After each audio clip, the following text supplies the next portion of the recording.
Hello everyone. So glad that you guys are here. We've got Flavia, I think I pronounced it right. Excuse me if I'm not right on that. We have so many people from all over the world. Me pronouncing is not always my strong suit. I want to make sure my mic's on. Can you guys give me a thumbs up? I think I have it all running good today. Good morning. Okay, I'm thinking my mic's on, guys. If anyone can give me a thumbs up, that would be awesome. Oh, good, Susan. Thank you so much, Susan. Welcome. So glad that you are here. We've got a few of you rolling in. We got Karen's in the house. Hello to everyone. She says, I miss our get-togethers. I miss you guys. I'm so glad that you came today. We get to hang out a little bit, and I have some news to share, which I'm pretty excited about. And I'm just really excited to hang out with all of you. So we've got Tartlet Art. She's here from New Zealand.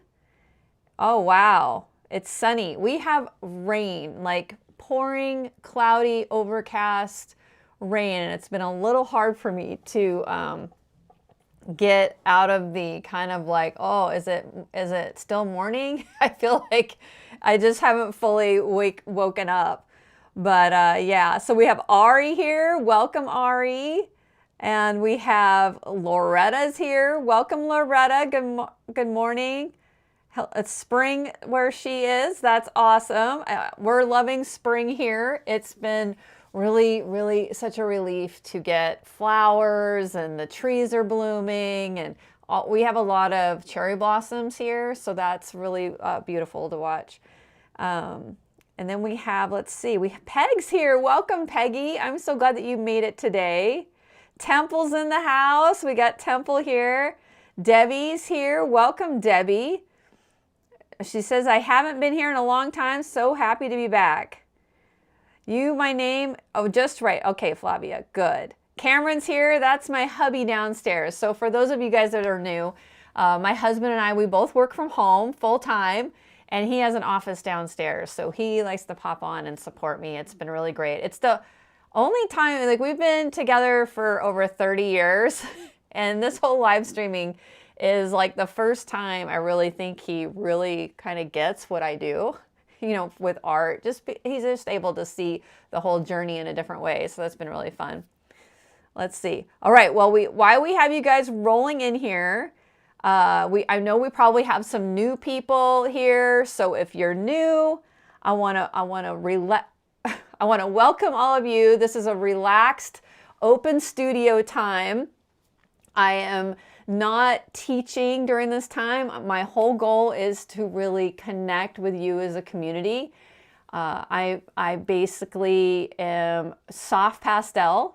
And I have a focus on PanPastel. I've been doing this for over 8 years. And I've been teaching for over 4, almost 5 now.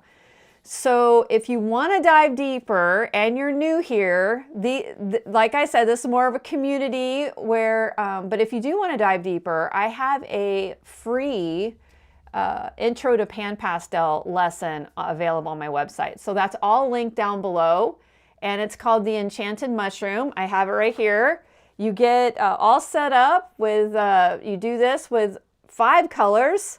I teach you all the basics and get you kind of started. So definitely go to my website and you can get instant access once you sign up. It's free and you just go make an account and you can just dive right in. So what my goal is today is that this is all about like when a painting catches up to you.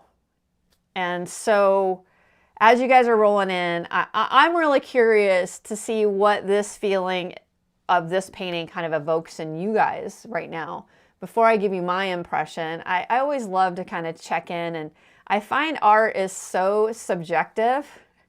So yeah, I'm really curious to see what you guys are thinking. What are your impressions from her? She's definitely not done, and she has been on a journey, but I'm going to welcome a few more of you in here, and then I'm going to talk a little bit about the journey of this piece and where we're at with her. Let's see. Flavia says, I'm happy to manage to participate today. Oh, that's great. I'm so glad that you made it.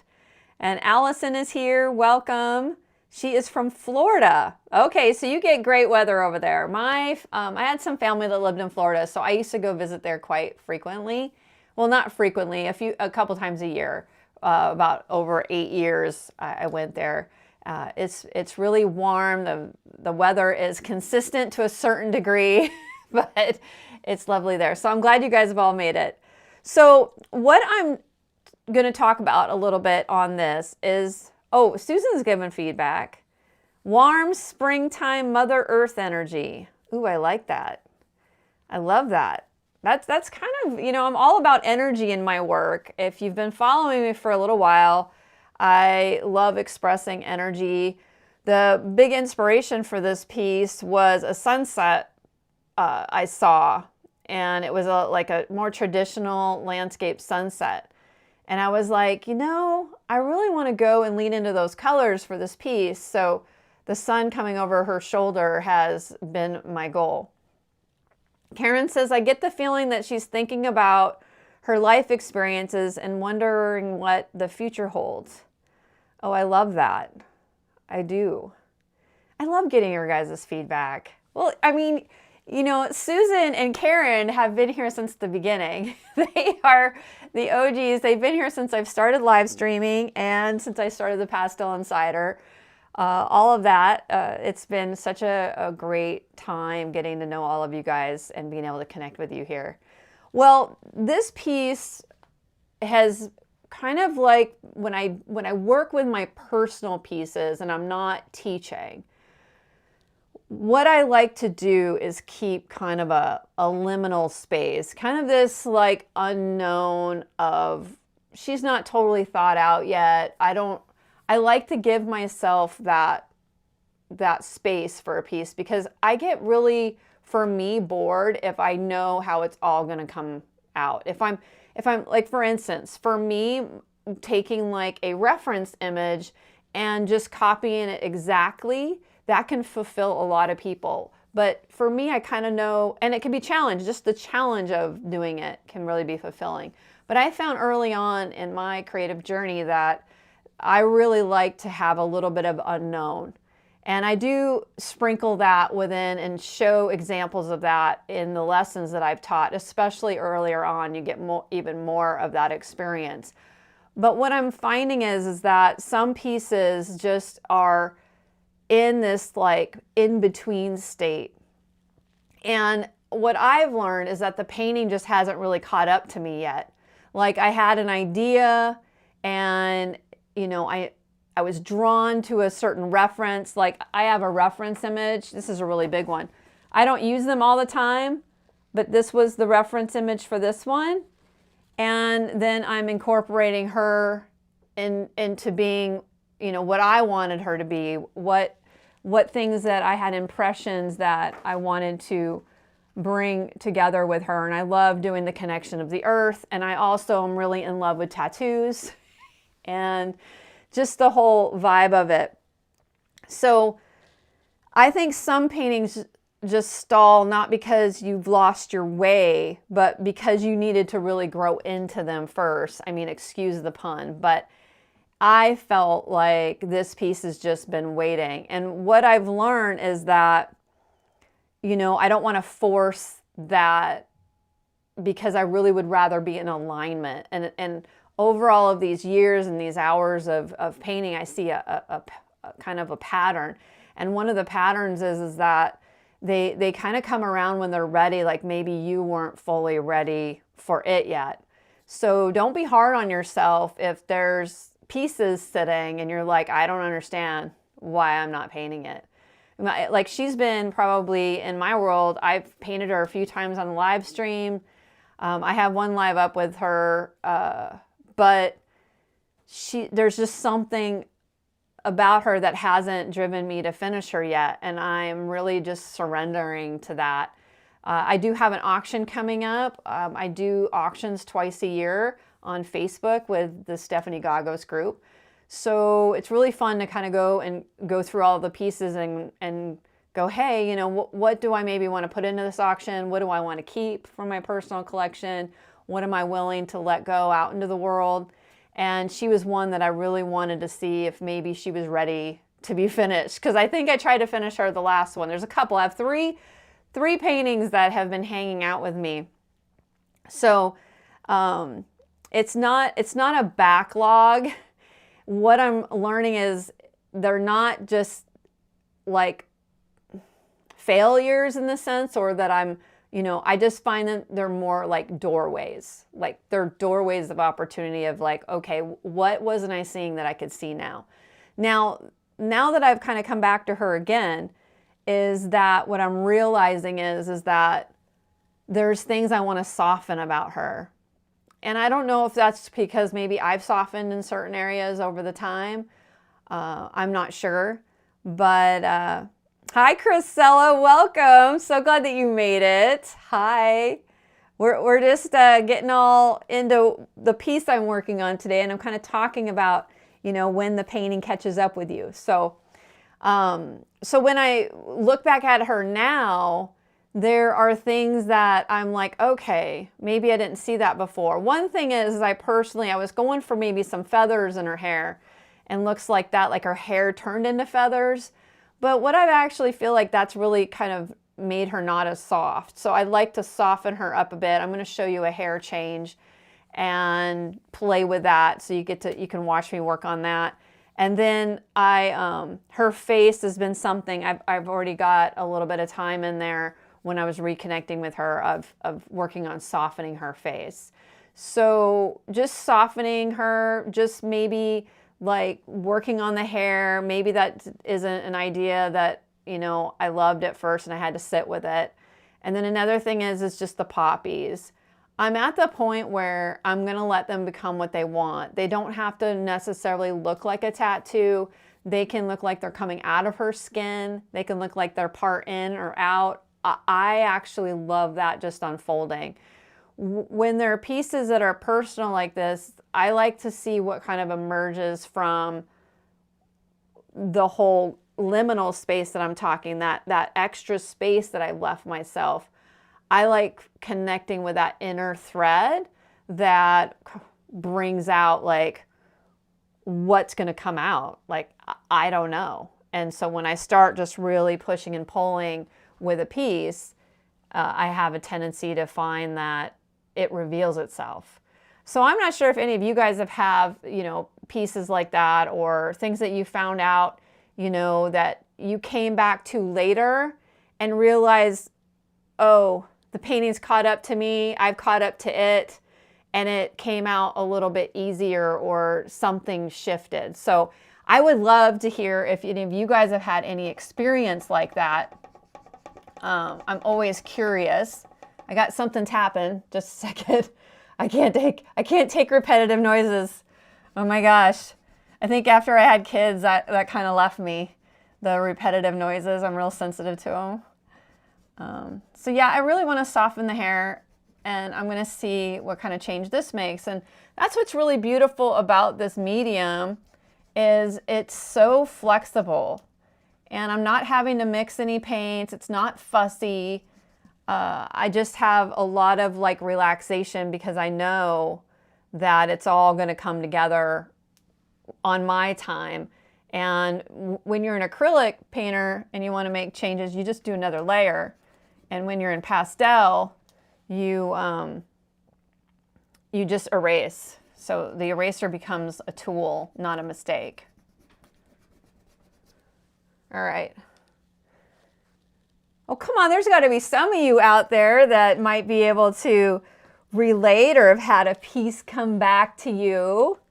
If not, I would love to hear, what are you guys working on? Or any of you guys got any special projects or pieces that you're enjoying? Give me an update, guys. I would love to hear how you're doing.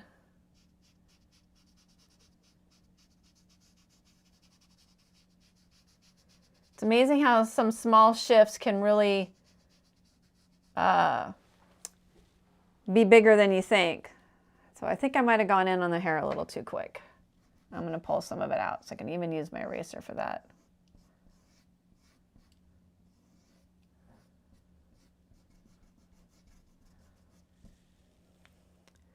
Wow, we got quiet group today.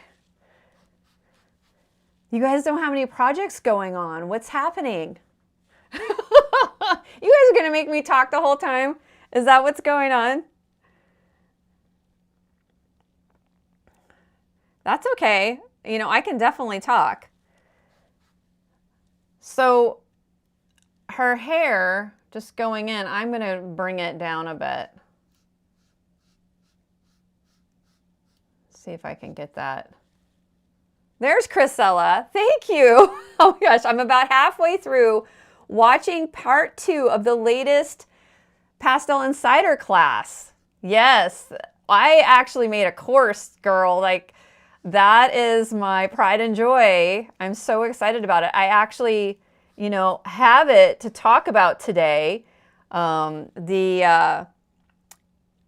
It's basically my biggest course yet. And I spent some time with the piece because I didn't know how I wanted to present it. And so it just had to sit there and kind of marinate. And I was like, what am I going to want to do? How can I make this really approachable? And so what I ended up doing was the whole course is about breaking down a complex painting so it's approachable. And I give like 3 ways to come into the painting. So no one really feels left behind no matter where you're at in your journey. And I'm looking through my camera at the hair. And so it was probably one of the first courses that I really made the intention of really meeting you guys where you're at in a different way. So I'm pretty excited about it. I'll show you a piece of it here in just a second. Let's see. Watercolor skin tone practice with Bunny, says Loretta. Well, that's awesome. I'm glad you see you guys all. I would love to hear what you're working on. Watercolor is amazing. I love working with watercolor. Okay, here's the Pastel Insider painting that we do.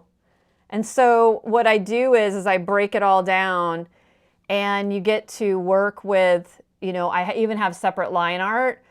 And so the line art is like set up as a 5x7, or you can even do 6x8. And then I even have the mushroom cluster, and then I teach it in these, you know, broken down intentional segments that I really think allows you to walk along the journey and realize that you can do this. And that it's really just like about in high school. You know, when they say, like, when you're taking a test, like, answer all of the hard questions first.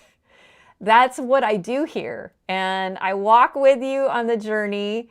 And so if you're interested in diving deeper and checking out my Pastel Insider membership, you know, come, let me show you my world. That's what I'm all about. And I have over 80 plus lessons now. I can't believe it. It's been over 2 years. So yeah, this one is called the, I had to write down Where Magic Begins, so my brain wouldn't leave me. But yeah, it's just my most proud course that I have done yet. And I sent it out to my members in 2 different parts. So both parts are there now available. So that is what she's saying, is that she is working on part 2. Well, I'm excited for you. Chrisella, that's a big deal, because I don't know if, oh, you're watching it. I'm really excited to see if maybe you want to try it out. Okay, Tartlet says, I have to finish the fine lines and the bubbles on School of Thought. Oh, that's a favorite. I put those bubbles in there separate because I didn't know if everybody would want to do bubbles, but most people are really enjoying the little bubble segment in there. I hope to do some more water work. You know, I was updating my website recently, and I was trying to explain, you know, I don't ever want to label myself as a certain type of artist, in the sense of like, I'm a landscape artist, I'm a portrait artist, I'm an abstract artist. I really don't like to pigeonhole myself that way, because the reason why is I really want to be able to have the freedom to go with what I feel aligned with, what is feeling good, what am I in the mood to create today. And that's why I have so many lessons that are in different themes and subjects, you know, from animals to portraits to abstract to all of those things, because that's what keeps me interested. So for me, it's all about, you know, keeping me interested. And I'm sure that with other people, you know, they can feel similar with that. But I've never really been able to stick with one theme. I don't know. How do you guys feel? Do you like trying new subjects or new themes or things like that? For me, I just find that it really keeps life interesting. Let's see.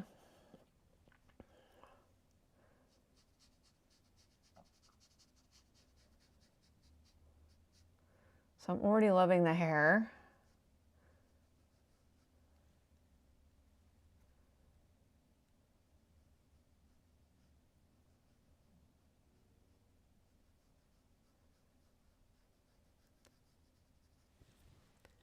Okay. Flavia says, I would like to try to paint my cat using the terrific technique you used for the bee. Oh, I love that you talked about that, the in living color lesson. Yeah, that technique I'm actually going to be doing more of, because I just really loved it so much.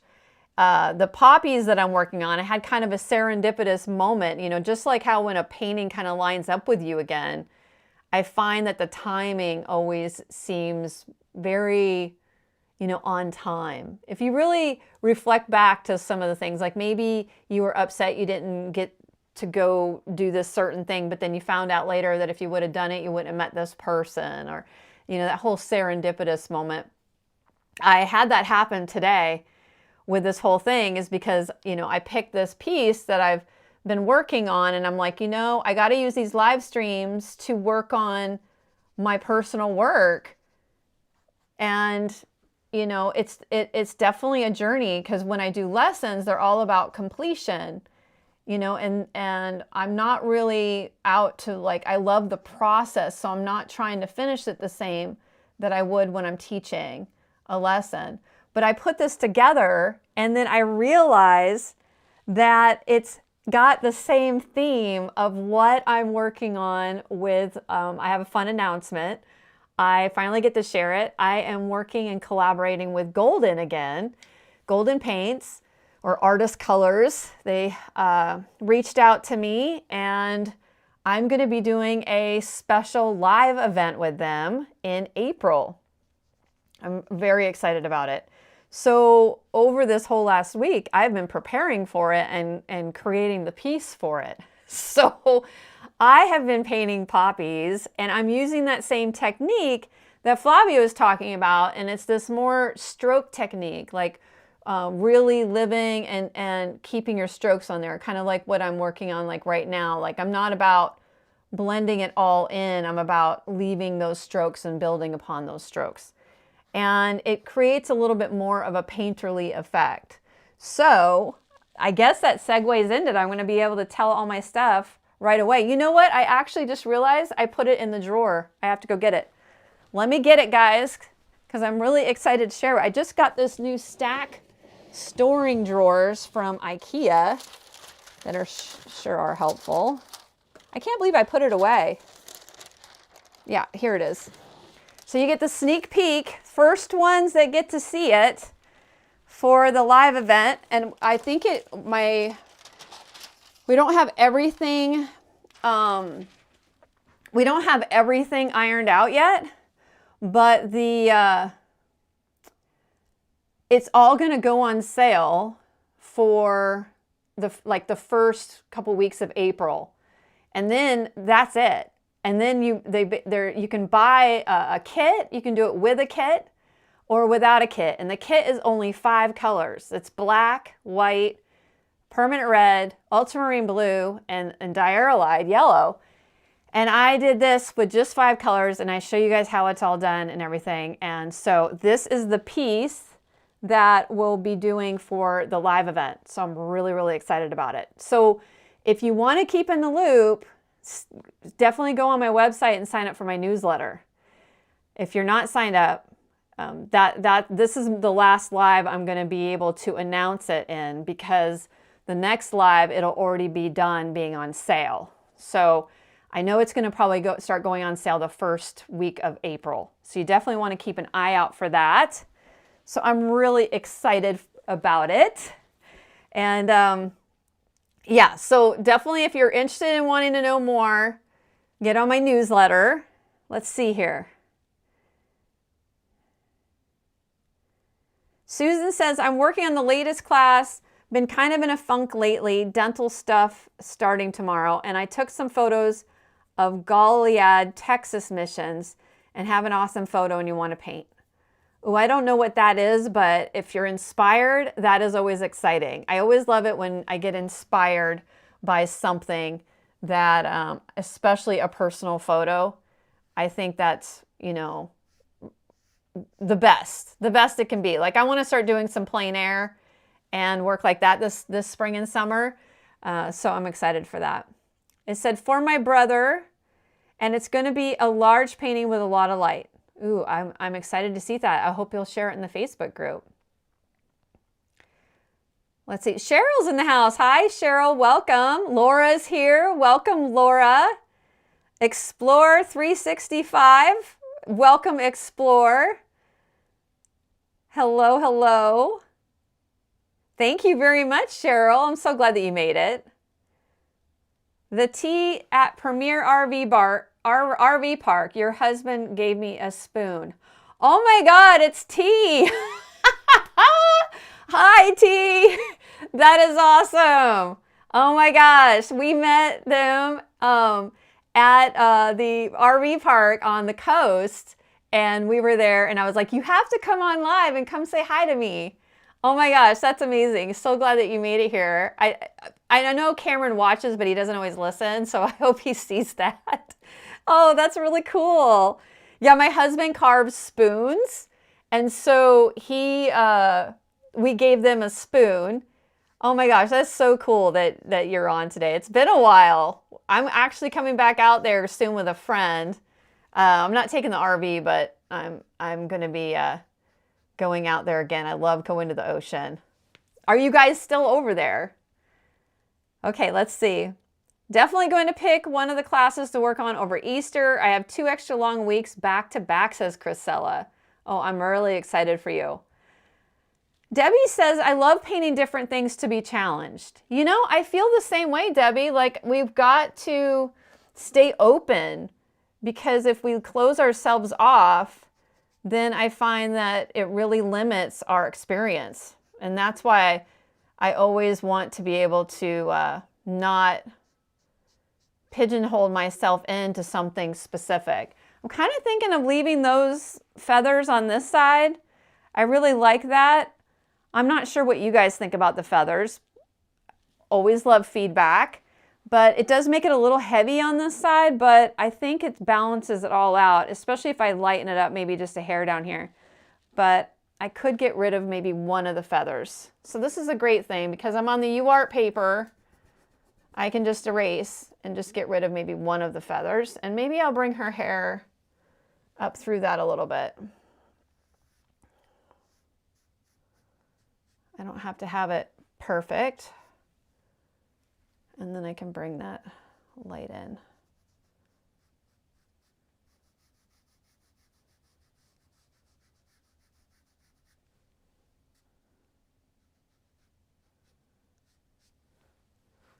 Yeah, I definitely think this is softening her a lot more. I was just thinking I was going to change her hair into feathers, and now I'm really liking this a lot better. I think I might bring up a little bit of the value over here. Maybe I'll bring the light back in a little bit more. So I'm going to bring that down. So I used a really dark purple. So if I want to bring that down a little bit, I got to erase it. Let's see. Love, love, love new themes. It adds to the excitement and adventure of creating art, says Susan. Well, Susan, you and I are in the same boat because I have to keep my interest going. Like, I'm always, you know, whatever's inspiring me, I'm playing with, because when you start really thinking about it, your process starts working around whatever theme you're working in. It doesn't go away just because you're choosing a different theme. So that's one thing I really noticed, and that's what I really like to show through all the lessons that I teach. I might, you know, like now I'm sprinkling in a lot of this, you know, keeping those painterly strokes. It's something I'm really starting to focus on myself, and I think that really comes out in my teaching depending on what I'm doing myself too. So there's a little bit of sharing my own journey there and what I'm getting, you know, interested in or what's speaking to me, things like that. Let's see. Oh, Hannah's here. Welcome, Hannah. Some labels feel like boxes, and I don't really need any of those in my art. Yeah, you know, Temple, I don't feel like I need any of those in my art or in my life. like after I turned 50, I was like, I'm really starting to shed a lot of that stuff. And I think some of those things that don't serve us, or what we've, you know, come to agree with when we have learned about art and watching other people's journeys, sometimes can affect us to make beliefs that really don't serve us. So we have to really reflect about, it's not about what we see someone else doing, it's about how does it feel for us? How does that whole journey make me feel? And so I'm always trying to line up with what feels inspiring, what brings me joy. Okay, this went really dark, so I'm going to try to lighten that up a little bit. And I'm just going to leave that right there and let it kind of define itself and see. I might bring the light in over here a little bit more. I'm not sure what I want to do yet. That's one of those open moments. Well, hello everybody. We have like 32 of you here. This is my open studio for those of you that you have just came in. This is more of a relaxed, just laid back. We're here to meet and connect with the community and talk all things soft pastel. So if you have questions, I'm really open to answering any questions. This is a great time and platform to do that. And if you want to dive deeper, I have a free lesson on my website. So you can go below, and it is an intro to PanPastel. And I also have a membership with like 80 plus lessons. So this is, I'm working on this piece for my upcoming auction. And we're really just talking about like when the painting kind of catches up to you after it's been sitting for a while. And this one's been sitting for about a year. So I'm just trying to soften her. I'm just seeing her a little differently now.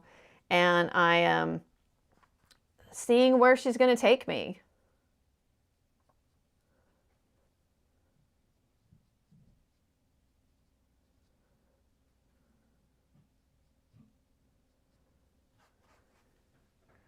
I don't know if T is still here.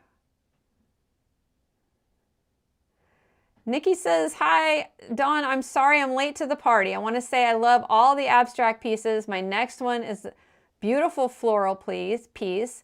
I will say I could have never navigated this without you. Well, Nikki, it sounds like you're inside my Pastel Insider membership, so I'm really stoked that you feel that way. You know, that's what I'm about. I'm here to be your guide.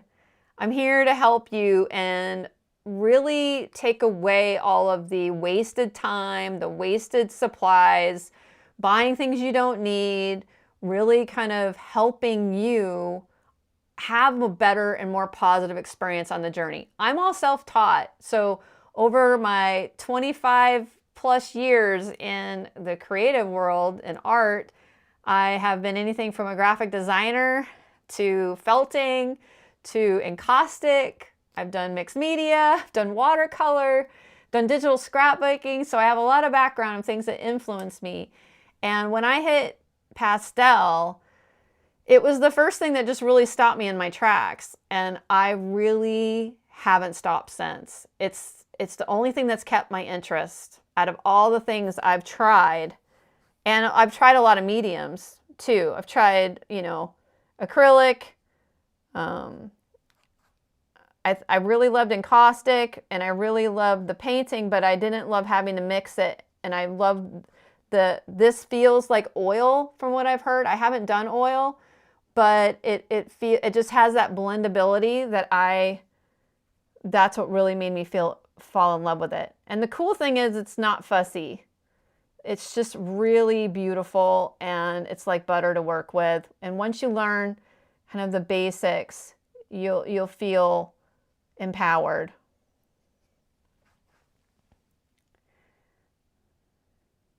Temple says, oh, yay, Dawn, so fun. I'm sorry, I'm a little behind, I guess. Oh, congrats on the golden collaboration. Thank you.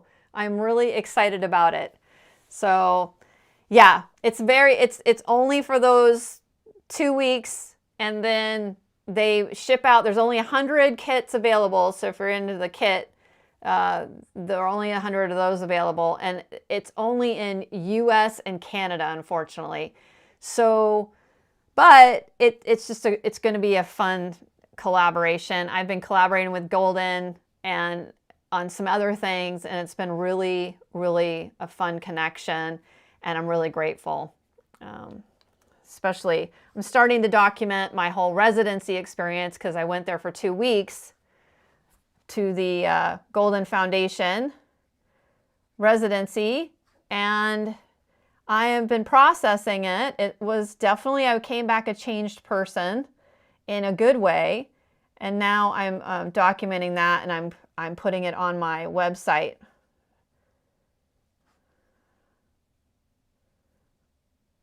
So my auction that I have coming up, that starts the 7th. And I think I have 22 pieces that'll be in the auction. So that's really exciting. I love doing the auction on Facebook with Stephanie Gagos. I've been working with her off and on for probably over 6 years. I can't believe it's been that long. Thank you, Nikki. I appreciate that. Oh, this piece. Well, I'll have to see. This one has had a journey. I'll think about that. It would probably be more like a course, like I did with this one, Nikki, because this one's a big one. But I could probably, what I'm excited about, break it up like the course I just did for Where Magic Begins. I called this piece Where Magic Grows for the auction because I'm selling it, but Where Magic Begins is what the course is called. Because it's all about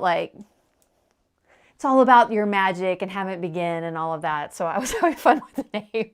But yeah, I could definitely break this one down in a similar. That's a great idea. I'll put that on my list.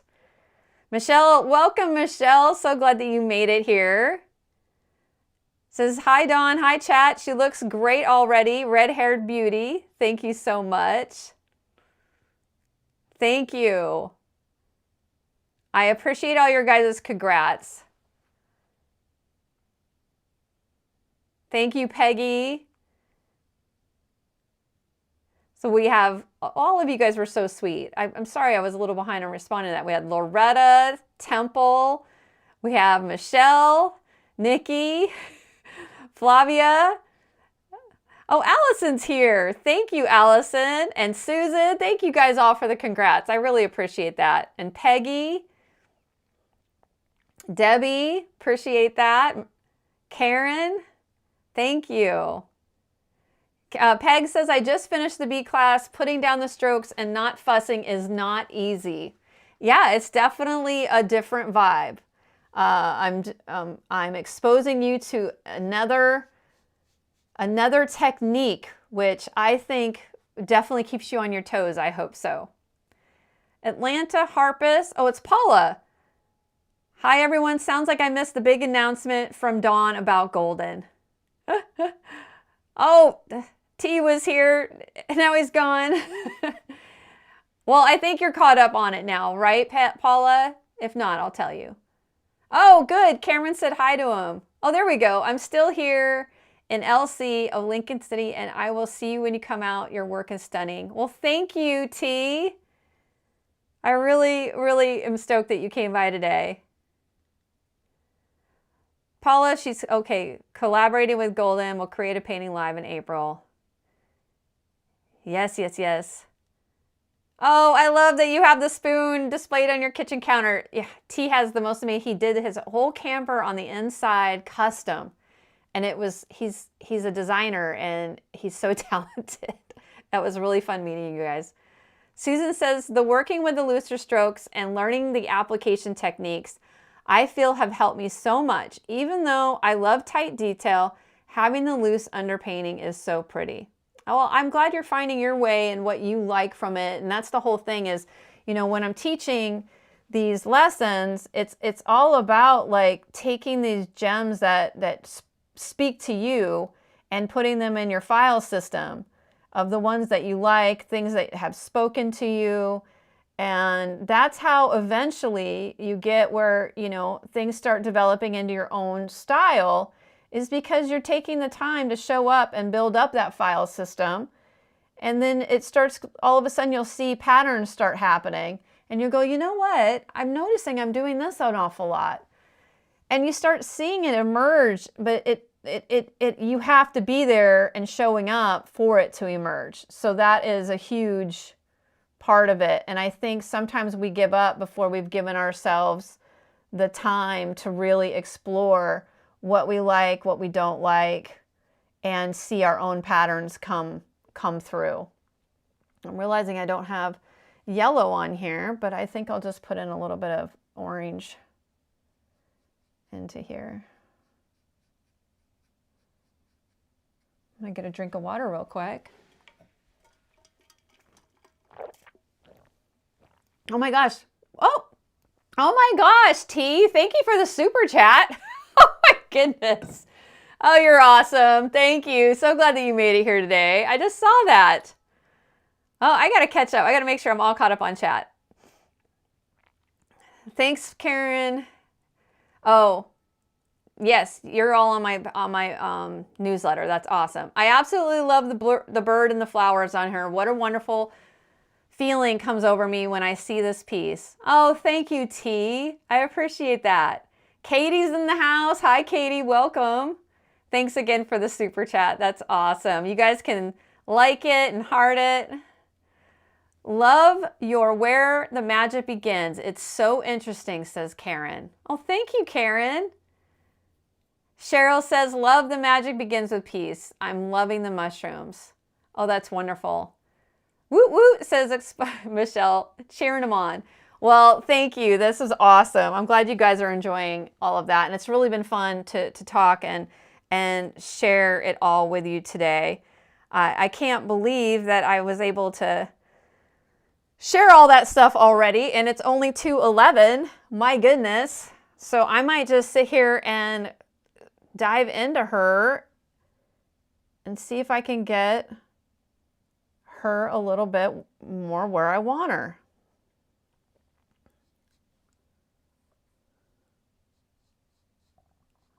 And I have my reference piece up here. Now, a lot of times when I use a reference, I'm really using it for the lighting. And it can help you just kind of walk through some of those things a little bit easier without stressing as much.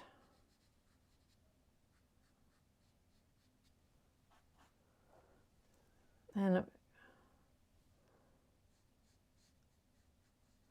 I put this really deep. It's a stick pastel, and it's a Diane Townsend, and it's like a P700, I think what it is. And it's this super rich purple, like it's almost black. And so if I touch into it, it definitely activates it. So I'm being a little bit more cautious. I kind of want to put a little bit of color in her skin, a little bit in some spots. I talk a lot about skin tones and mixing them. I really break that down in the latest course, the Where Magic Begins. So even if you have done a lot of work, it's worth watching those.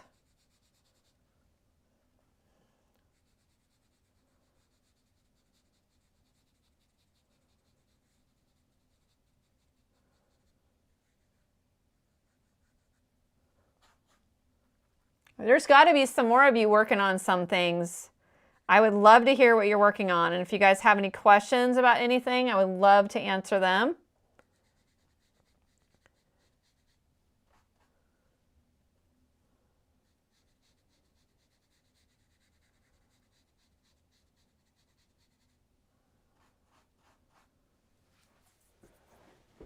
I know she looks like she's got a little sunburn on her, but I'm going to work on that.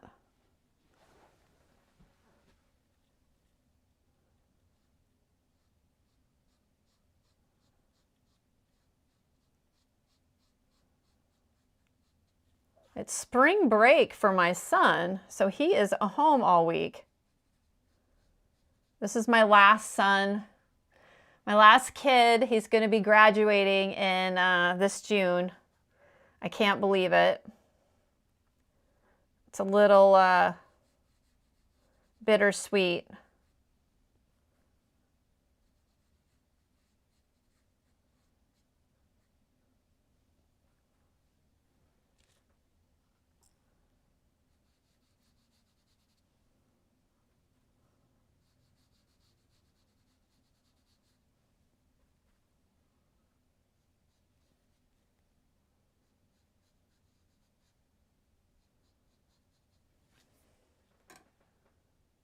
Hey, thank you, Michelle. I appreciate you cheering everyone on. So if you guys are wanting to give back, it's totally free.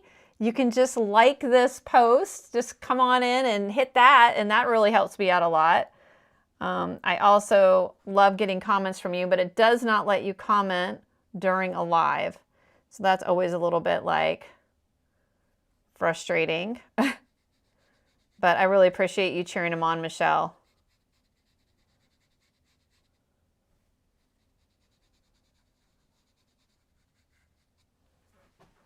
I'm just slowly bringing up the values and softening her as I go.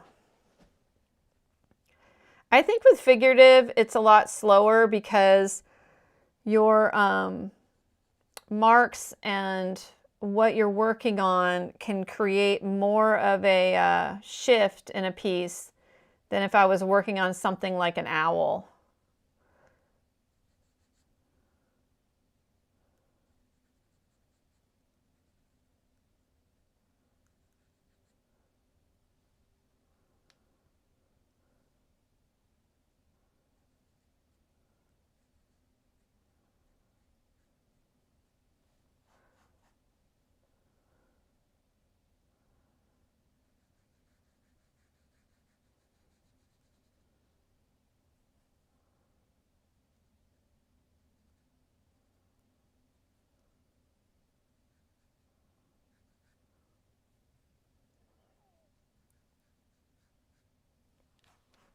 Cheryl says, I'll be finishing Wild Light tonight.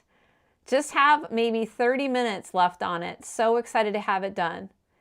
You know, Cheryl, I have been really enjoying watching your journey, especially in the Facebook group. I have to get caught up in the Facebook group. I've had all of these deadlines that, you know, Michelle has been great. She is my moderator there. She's been helping me because, you know, I'm a one-person show, so I am doing all of my membership, my auction, all of my editing, everything I do, I do it on my own. So she's been helping me, but I do go peek in there and I look at everybody's work, and I've been, all of you guys have been doing amazing work. The one thing I read in Cheryl's that was pretty impactful was the way you said that you're seeing light differently. And I thought that was just such a moment that really tickled me. So I'm really happy that you feel like you're seeing things differently. And it's just been pretty exciting to see your journey. Michelle, you just did a piece You all have been really creating some beautiful work. I popped in there, I looked really quick, and I wasn't able to go comment yet. So I've been working on the auction. So I'm excited to go do that. Michelle says you're working on an older one. You're doing Take Flight. You know, I want to do that one again. Let me show you the piece. I'm going to like block this. I'm peeking over here. I want to do it in color. And I have it over here in my studio. I'm going to show it to you. I know I'm going to wobble things, but I'm determined. If you guys only saw what it's like back here, you would be like, what? My little studio. Whoops, I got to get it right. I bumped it. Oh, come on. I got to tilt it is what I got to do. There we go. So I did Take Flight a long time ago, and it was my first class I ever taught. And that was a little over 4 years ago. And a good friend of mine, Ivy, got me into teaching, and she asked me for 2 years to teach. And I was like, nope, I'm not doing it. And she really saw in me something that I didn't. And I talk to her daily. I adore her. And she just really led me on a path that I feel like it's my calling. And I've been just really grateful that she brought it to my attention that I should be teaching. But yeah, this is the piece. So I want to do it in color. This was from a long time ago. This is a wood-mounted reproduction. I do these myself, and it's got a wax finish. So I take my prints from my really nice printer I have, and then I mount them on wood. I'm doing 6 of these for the auction, and I'm embellishing them with gold and hand embellishing them. I love doing that. I've been doing that for years, but they're a limited kind of edition. But this is an example of We Can Fly was an old piece that I did. So Michelle's working on a purple and gray version of this that I did, and I actually taught how to do it. So that was a lot of fun. What a flashback, Michelle. I can't believe it's been that long. Yeah, I'm really curious, Michelle, of the difference of teaching from my first class to now. Like, it's probably like night and day. I'm sure you notice it watching it on the videos. I can almost drink like a whole one of those in one of these. Let's see here. I have Bringer of Light just about finished, I think. I'm afraid of overworking it, but every time I look at it, I just fix one last thing. How do you know when to just stop? Dawn.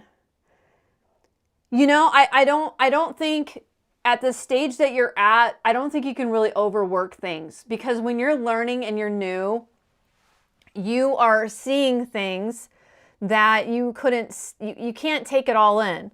So I think when you're doing something like a lesson, I don't think there's anything wrong with touching it and keep on touching it, because here's the deal. To me, it's not about finishing. It's about the process. So if you are having fun seeing things and you're clicking and you're like, oh my gosh, I see that, like a shadow there that could really make a difference. That's what I'm trying to show you, is you're taking in so much information that you're just gonna either, sometimes I'll just let it sit. Like I would suggest just to let it sit aside, and just what's gonna happen, you're just gonna get inspired by something else. So what you have is you have momentum built up with energy in the piece, and you're connected to it. And that's what I've been talking about, like even with the piece here, is that you guys are having a conversation. I think when you're working on your own work and you don't have any moment there to show you that a finished piece, like I use all of them for references, like this piece, it's like, how do I know when to stop with it? I mean, it's a great question. For me, what I find is that I'm finding a balance between wanting it to feel alive and fresh, and then just wanting to hang out and just do my own thing. And I think it's done when I look at it and I just don't feel like there's anything more that would make the story be told any better than it is. and that took me a long time to kind of realize, is that the painting has a story. And I used to finish out everything, like say right here, her face is her focal point. And what I'm focusing on is maybe softening her, even though she has dramatic shadows.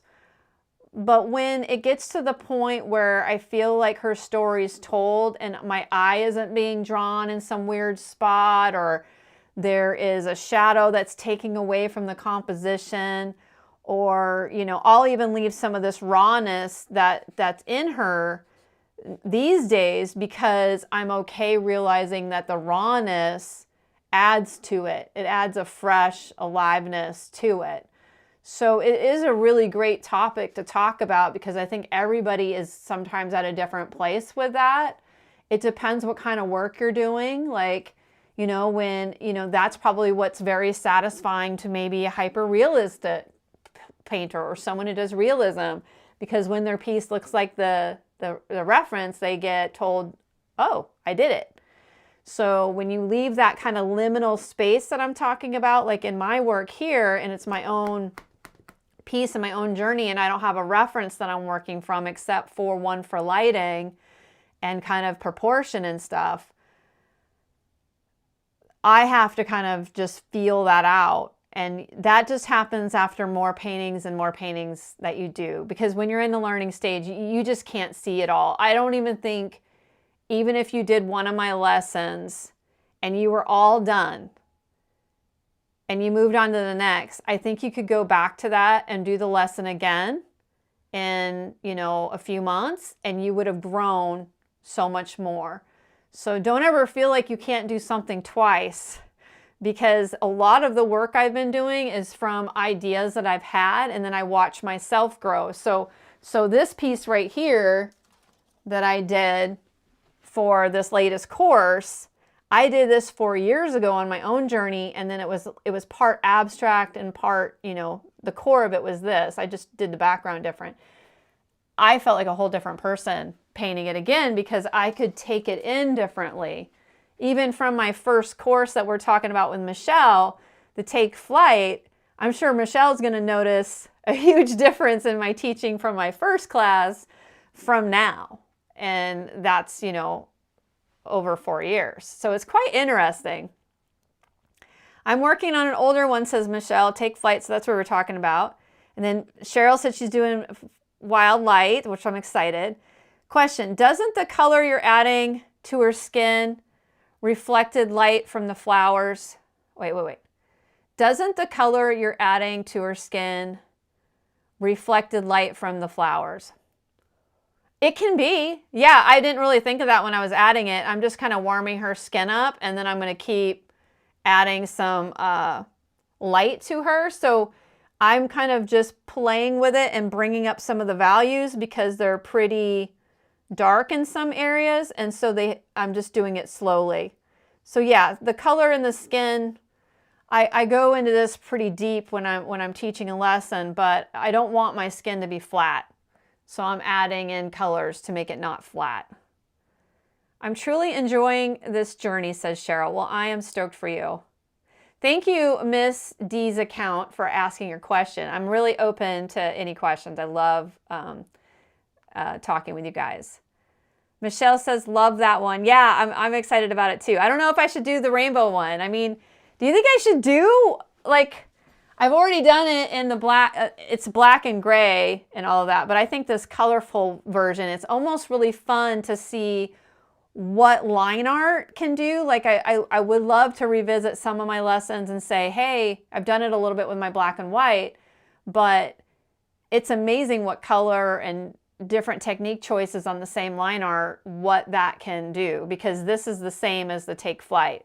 So that's quite interesting, I think. Let's see. Michelle says, I'm noticing that you are more confident now, and also color choices are different. I think now you push more than what you did back then. Oh, I love that, Michelle. Thank you for your insight. Oh, Michelle, you're saying yes on doing the colorful owl. Oh, I would love to do that one. And I'm in a whole different place. Can you imagine? That's kind of a whole fun take. I love co-creating with you guys on these live streams. And that's what these are about for me, is I feel like we're collective energy. So when we come together in this like high vibe space, I get so much from it. And being creatives and artists and all of that, it's kind of a lonely journey. So that's why these live streams are all about connecting with all of you, because it's really cool to have this conversation about, even being inspired. Sometimes I don't get a lot of like feedback from people, or able to talk about which lessons I'm doing or why that would be fun. So if you are, it's fun to hear that she would love to do the colorful owl. Like, I second guess myself, but what would be cool is to say, hey, I've grown a lot, and kind of go back and teach that with me now versus my first lesson. I think that might be fun. Maybe I'll do that this next month for this next lesson. That I don't know what I was going to do yet, so that would be fun. Let's see. It says you used the little soft tool, the old one. Okay, so for those of you guys that are new here and that aren't part of the Pastel Insider, what she's talking about is that I use this little tool. So when I started my PanPastel journey, I was using this, and what I was doing is I was like all up in it. So I would be going like this, and then I'd be working. And, I love having, a little teach moment here. So what that does is my strokes are really tiny, but it also keeps me really like in the painting differently. And so my goal when I'm teaching now, which must be kind of interesting, right, Michelle? When I'm teaching now, I'm doing everything with one tool. So here's a fun one. It took me a while to realize this, but check this out. It's the same tip. It's a little thinner, but it's exactly the same tip. So now I get to use the whole wand. And that is what clicked for me, was if you want to loosen your work up, you got to kind of use a bigger brush, right? Like that's been told a lot for, any medium you're in. And so this just kept me, can you imagine me doing this whole piece? And I want to start using more of the other soft tools. I was pulling some of these out when I was talking and working with, I've had a few team meetings with Golden, and we were coming up with what was going to be in the kit for the live event coming up. And so I'm sitting there and we're talking, and initially presented was more of these tools. This one has a lot of black on it. I'm trying to wipe it off right now. I was trying to see if I had some of my other tools over here, but I'm wiping it off on my towel because it's pretty dark. And she was presenting all these, and all of a sudden, that's why you really have to stay open on your journey. I really suggest it, because I'm, 8 years into PanPastel, and this is my main wand. I use this for everything. I lined up with it. You can do everything with this wand. And she was presenting like, well, maybe we have some of these other tools. And I'm like, nope, I use the wand. The wand is my tool. It's my tool. And what I realized, I was in real time with myself, and all of a sudden I'm like, oh God, Dawn, you're really rigid there. Wow, that's interesting. And I was like able to reflect, and I remember telling her, I'm like, wait, I'm just processing it. I go, I can use any tool. I got 8 years of this experience, probably 7,000 hours in PanPastel. I looked at her and I'm like, I can do whatever you put in that kit. I just need, a certain amount. So it was going to be like this triangle in this. And what I started thinking was, why am I not using more of the tools in like even my own work? I think I had the finger one over here. Here it is. I have the finger one, and that one's a real fun one. I'm trying to wipe them off because they do get a little, contaminated, but it's just kind of nice to be able to go in with a different tool and see what that feels like instead of the wand. Like I just really haven't even, because you find what you like, like what kind of stroke does this give me? Do I like it? So being open and staying open for those things are really important.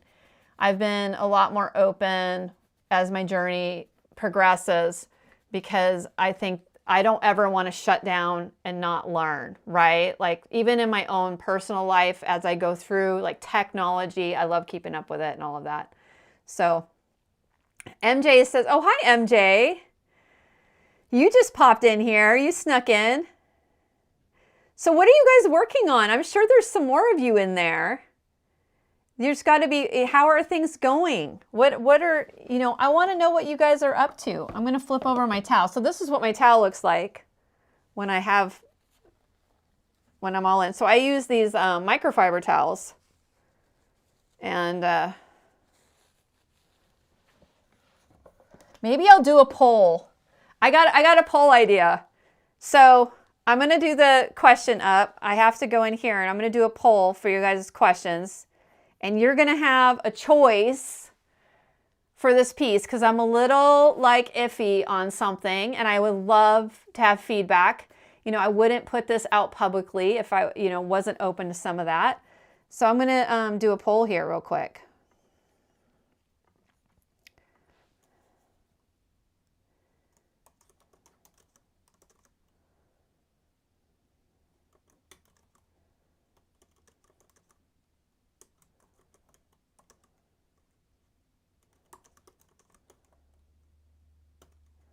Okay.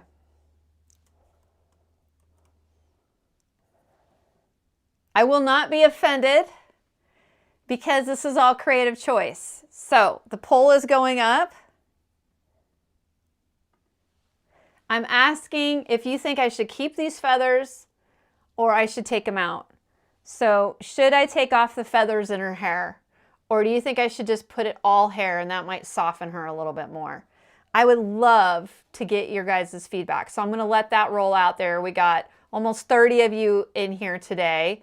And I would love to, if you vote. So you should be able to vote if you're on your phone or on a computer. If you're watching on TV, you have to open your phone to do that. Oh, let's see. I got a question. Karen says, I missed the info about the kits. Are they going to be for sale before you're live in April? Also, I asked about your printer you mentioned. Did I miss that? Oh my gosh. Oh, I'm sorry I missed that, Karen. Oh, what kind of printer did you mention? Is it just for making prints? Oh, we can talk about that. I would love to talk about that. Oh, no, like them. Okay. Well, keep voting, guys, because I'll make that change live. If you guys, we're a little over. We have time, so I'll be able to make the change live. Okay, so Karen, I think the kits are going on sale. There's 100 of them. You might have all the colors already. They're more for getting started. So the kit that Golden is selling during the live event is going to be for like black, white, diarylide, and ultramarine blue. And then you're going to get a wand with the tips. And you're going to get an oval sponge. So those are all, they're only going to be 100 of them available, and they'll ship them to you if you live within the US and Canada. So that is the deal for the Golden. The Golden is limited for that. That is their deal. So they're hosting it, and it's going to be in April. And this is the piece we're going to be making, and I'm using that stroke technique, keeping it really fresh and alive. And so I wonder how far my my live, oh, there it goes. It's behind on my TV, but it's ahead here. So yeah. And I think they are come up with a name. It's called, I think it's going to be called Springtime Buzz. So I'm really excited to be doing this with Golden, and we do this whole painterly look, and we have warm up. It's going to be a lot of fun. Okay, and then the printer. So yeah, I do my own prints. Like these are all, like this one. This is my own print. I'm going to show you actually, let me show you guys the one that's available for the auction. I might as well show a couple of them. I think I have my table here. I'm so glad I can walk around. I'll show you my big table of them. So these are all on, I have to put myself, oh, you're going to hear that. Let me get my OBS. So all me. So this is basically all my, let me see, all my pieces I have going for the auction. And I'll grab the one.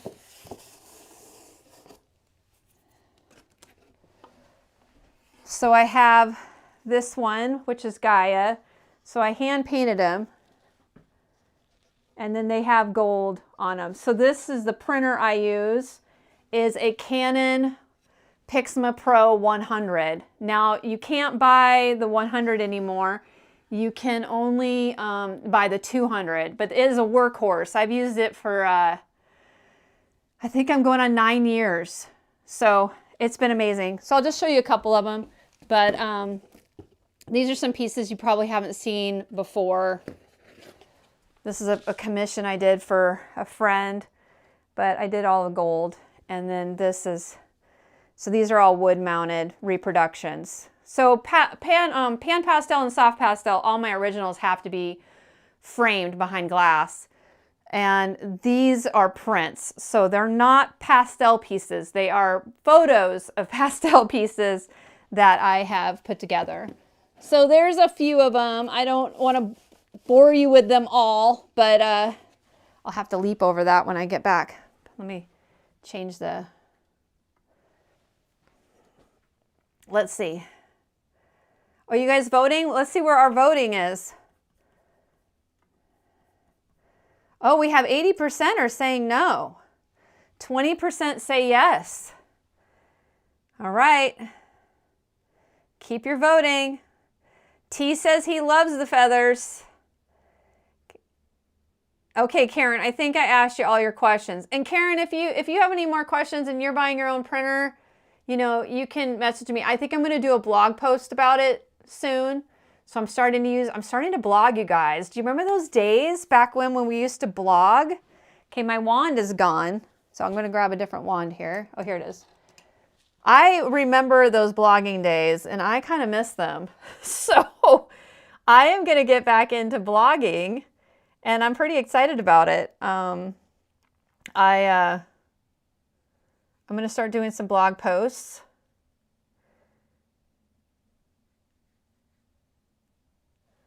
I'm going to lose one of those fingers if I'm not careful. And I'm thinking right here on her knuckle.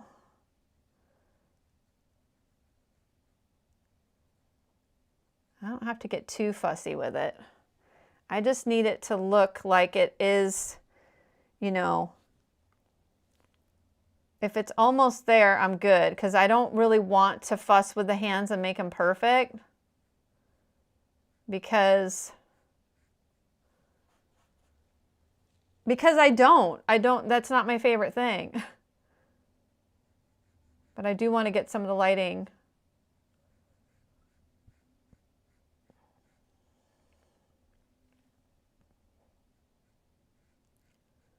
And that's the thing, is you get to choose it. You know, sometimes I've struggled with this whole idea, which maybe some of you guys might, like, I really am showing up on my own and doing my own pieces that I haven't really shared some of those yet, but where they're really wonky and different, and I'm just showing up, and, you know, then you're like, oh, are people going to think I don't know how to paint? Which is kind of funny. But sometimes I think we get caught up in the idea that we're proving that we know how to do something. And I think what happened when I got back from this last over 6 months, I went and taught in Connecticut, I did the Golden Residency, I did an auction. After I came back, I just really came back with this sense of like, I think I'm over that in my journey, you know, like, you just have to line up with what speaks to you, and that's what's most important. in my opinion. I still like that color right there. I don't want to over touch that because I'm really liking that, but her hand's a little white, so I'm going to play with that. Michelle says, funny story with the microfiber towels. I work in an art desk and I have my towel over the armrest and forever have pastel on my elbow, and the other half always says I have bruises on my arm. Oh, that's funny. I remember, I don't know if Allison is still here, Allison S., but I taught in Connecticut, and when I was there, it wasn't her personally, but there was a couple students, and they were learning about their towel. Like, I clamp mine down. It's clamped to my table. There's no, you know, using it or touching it really for me. It's only the wand and the clamp.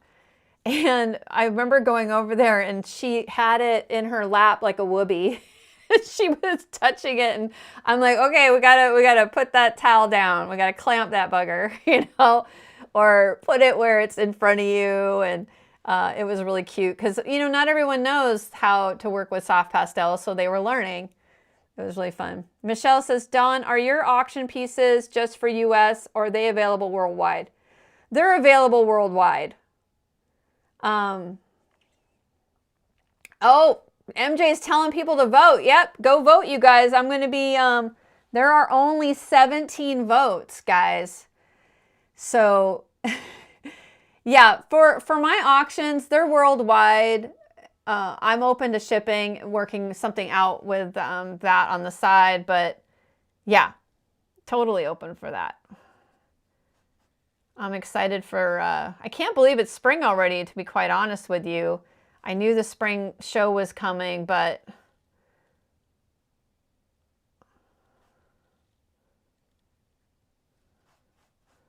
okay, I'm going to try something out here.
So weird for me to be quiet and painting with you guys on the other end there, because I'm usually always in teacher mode, but it's nice to be able to work through a piece with you guys like this.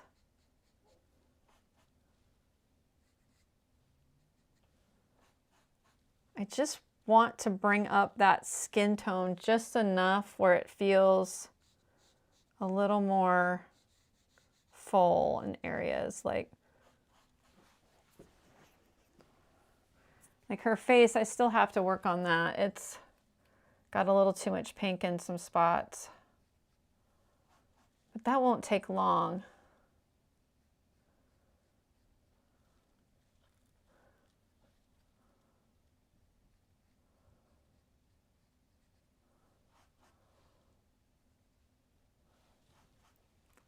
All right, I'm going to close the vote here in just a moment. It looks like it's pretty much I didn't know it would be by that far, so I'm glad to hear that you guys like the feathers. I mean, I thought for sure it'd be like a 50-50 or something. Okay, it says autumn here and think time change will happen before the next live to make some of it though. Oh yeah, what time is it right there with you, Michelle? I'm curious. Because she's in Australia.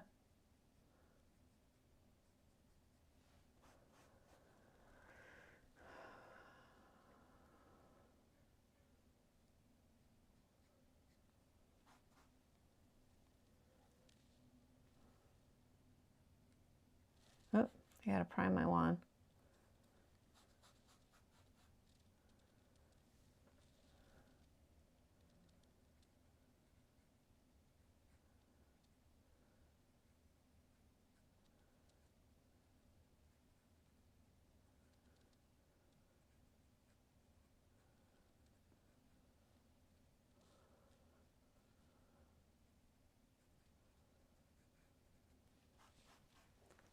$8:48. Oh wow, so it's almost 3 o'clock here. Well, if you guys have more questions, I would love to answer them. I'm going to have to come up with some more. Normally, chat is so busy, I can't even keep up, but I'm okay painting because that's what this is supposed to be, is an open studio for that. I'm going to change my wand.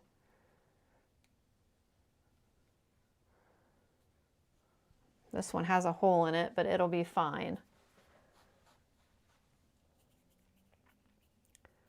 I'm really feeling like she's starting to get, because I don't really want to do the tattoo with very much detail. I'd rather have that just kind of sit a little more unfinished. Whoops, I was trying to flick it. But her fingers, I definitely need to finish some of those down here. I don't necessarily want to over finish them either. I'm kind of leaning more into the rawness of the piece. I know her fingernails are a little bright, so I'm going to tone those down.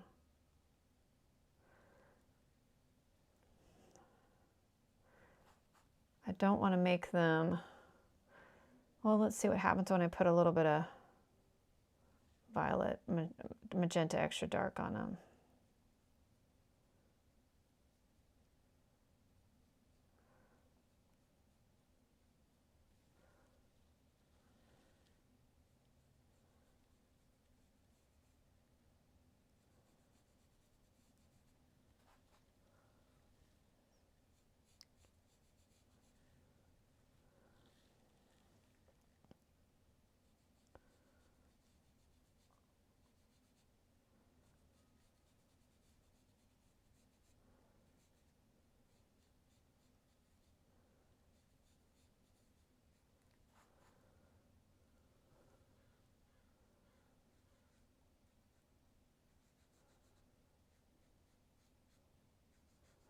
I've always actually really liked making fingers and stuff extra long and things, but kind of going with this one, I just don't want to have it be too detailed.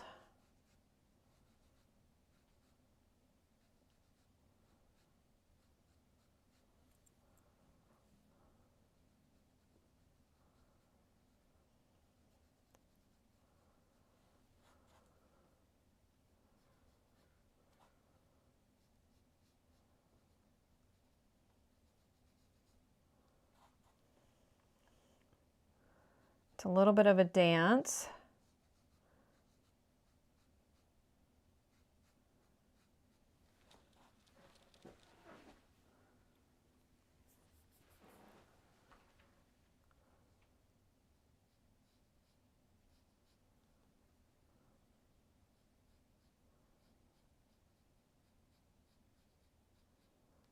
All right, I'm going to end the poll. It looks like it was blown out of the water for 84%.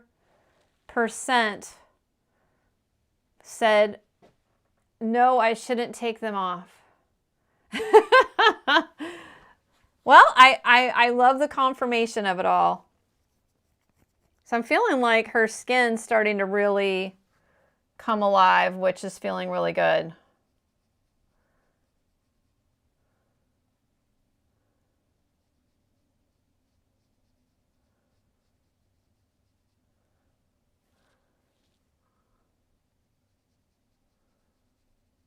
The cool thing is that the way PanPastel is structured, the core color is the highest. You know, I talk about this in my free lesson. I go into this way more in depth, the intro lesson, but the intro, the main thing with a PanPastel is it has a core color. So like this vermilion is its core, and then whatever you put down and you add white to it, bumps it up. And then whatever core, if you put the core down and you put black to it, it puts it into a shade and an extra dark. So when you're working with it and I go add white on top of the orange here, I'm basically making a tint. So I mix a lot on my piece.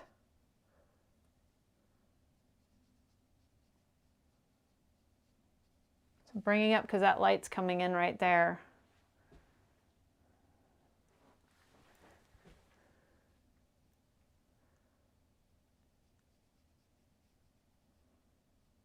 Just trying to soften her up. So like, I think it was Chrisella, and she was saying something about when to know to stop. Was that you, Chrisella? Or was it Cheryl?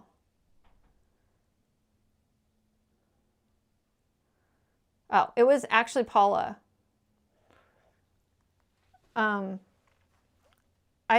just, you start feeling that in a piece here. It's just, you just keep seeing things, and until I don't see things that make me go, oh, I want to add that, because this is such a complex piece, it can take longer. You know, I think it's a lot easier with something small. But she is starting to feel softer. And I think, you know, let's talk about intention a little bit. I really feel like when you go into whatever project, even your day, whatever you're working with, it's like, what intention are you going in with? And that can really affect your journey too. And so, you know, my intention, is it like a looser stroke? Is it, you know, more painterly? Is it, I guess those are both the same thing. But what is my whole intention for this piece? And that can help me make some decisions too. And I'm thinking I'm going to keep the light down below her a little bit more, just the way it is, because I'm liking that, even though the reference, it's brought up more. So that's the other thing, you guys, like, you know, when you're using a reference, you're in the driver's seat.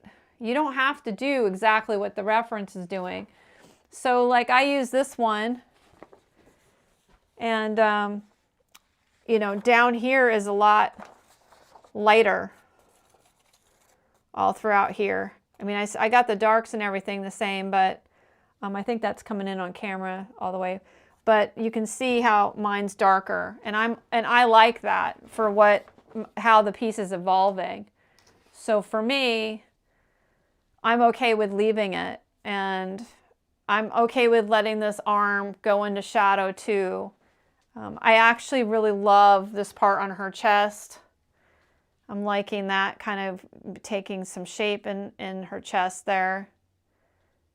And so you just want to sit back and just kind of evaluate a little bit and say, you know, what feels like it might be a little off. So I might, and then once you see something, you're like, oh, maybe I'll work on that a little bit, right?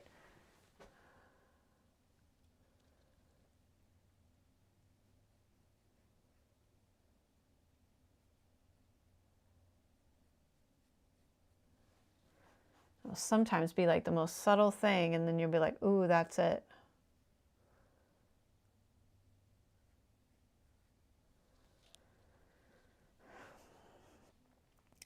Okay. Jode. Hi, Jode. Welcome. Oh, I don't have a name for her yet. Welcome to chat. Oh, and it's Wednesday for you, Michelle. I always forget you're a day ahead. Well, Jode, welcome to chat. So glad that you're here. Thank you for your kind words about her.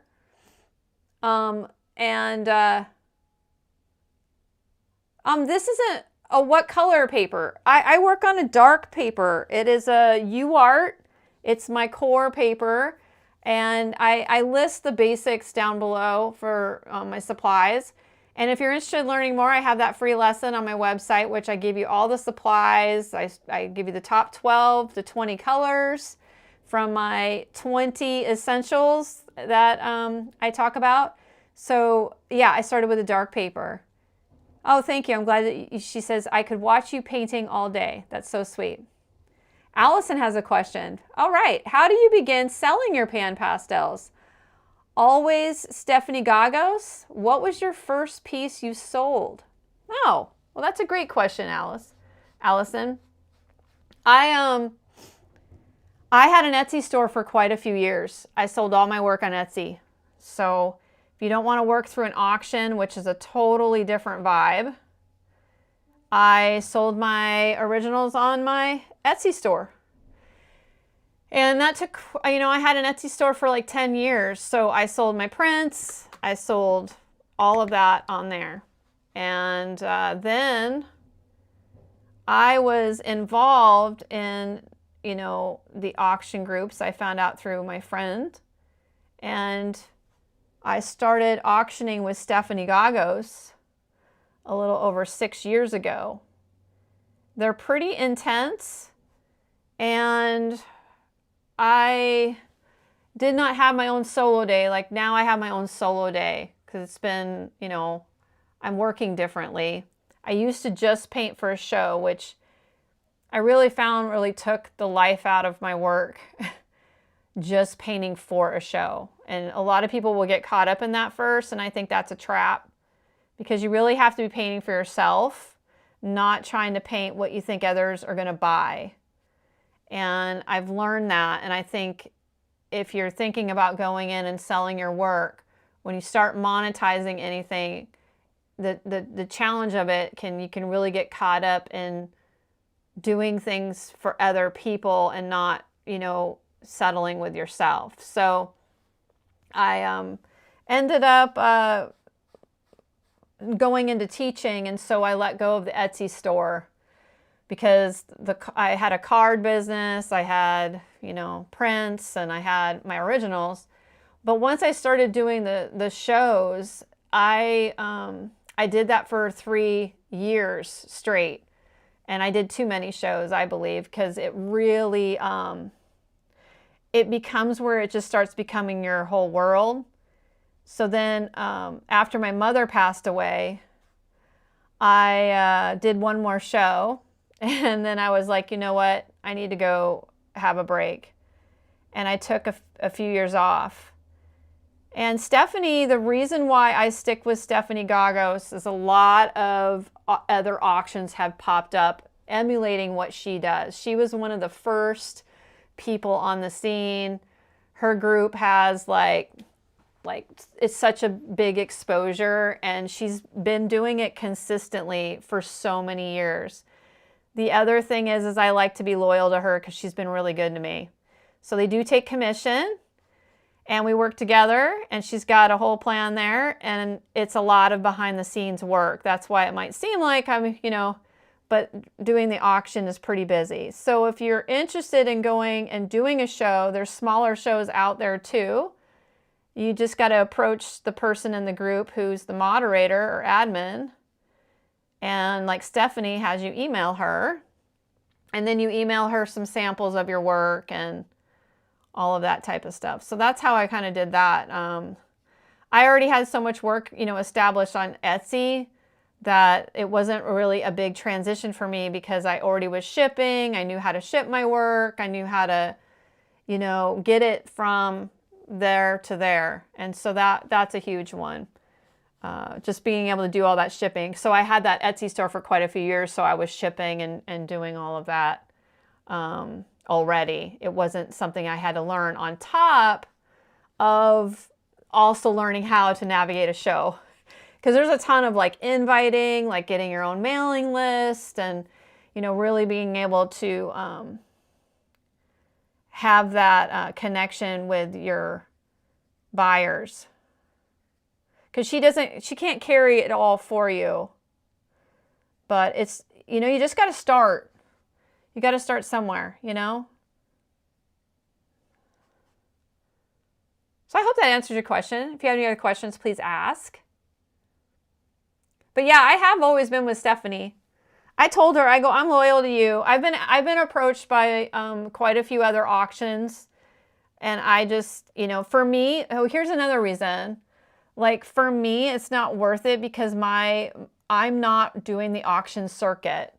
So my whole goal is to be able to have a place to sell the pieces that I create for my classes.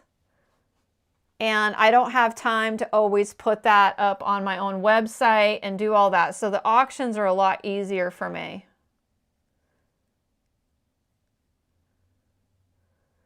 It's amazing what a little bit of light change can do for a piece.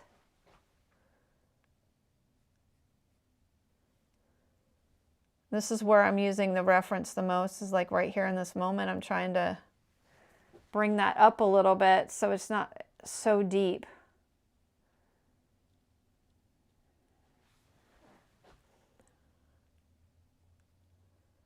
I'm going to bring it up and then I'm going to push it back.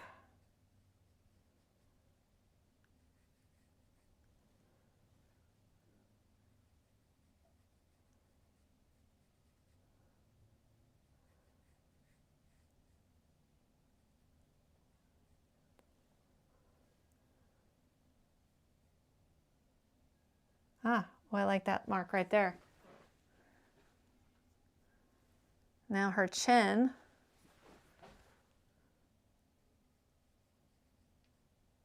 But see, sometimes I like a piece where I'm having fun with it to get caught up in the details.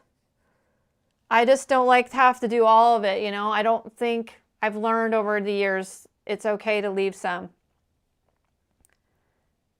Oh, you're welcome, Allison. So Allison's one of the people that I got to meet her in real life in Connecticut. She went to my Connecticut retreat, which was a lot of fun. I really enjoyed meeting you, and you have been definitely showing up for yourself. She has an illustrative background and illustration, and so it's been fun to see her merge PanPastel with her illustration. And she's also on Instagram. You could go, she just got started her new Instagram because she had to start over again, but she has a beautiful account. So definitely look her up at Allison. I think it's your whole name now, is your Instagram.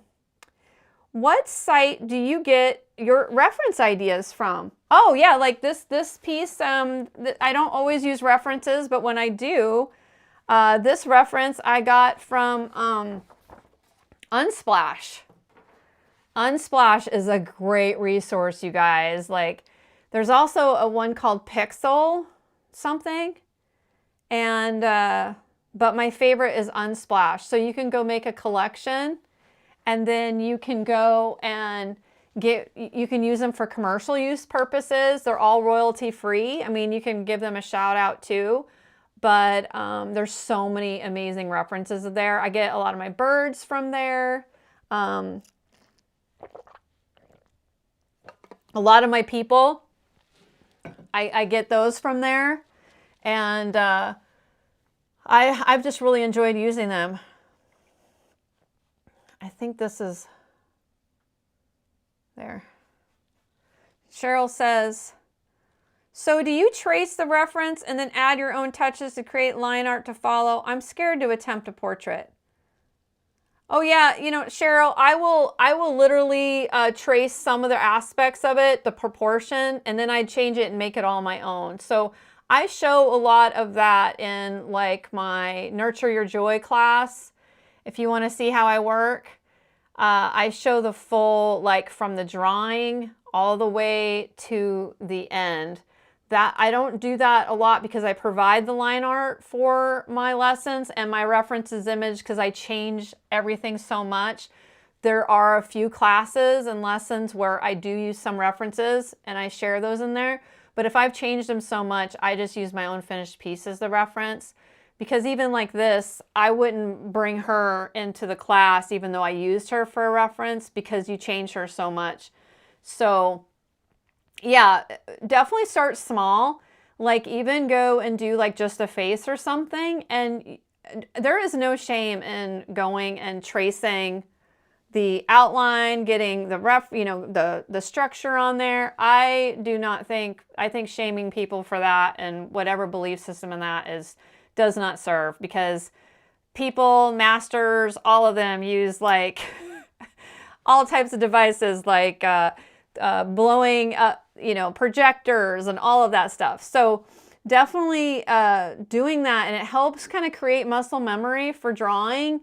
And then I also draw on the side, so I'm flexing both muscles. So if there's a portrait and the eyes are always tricky or whatever, like now I'm showing up and just drawing directly on. So like this for a piece, let me see here.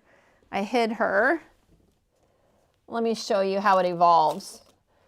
So like for the mushroom piece, I actually use my face for this one.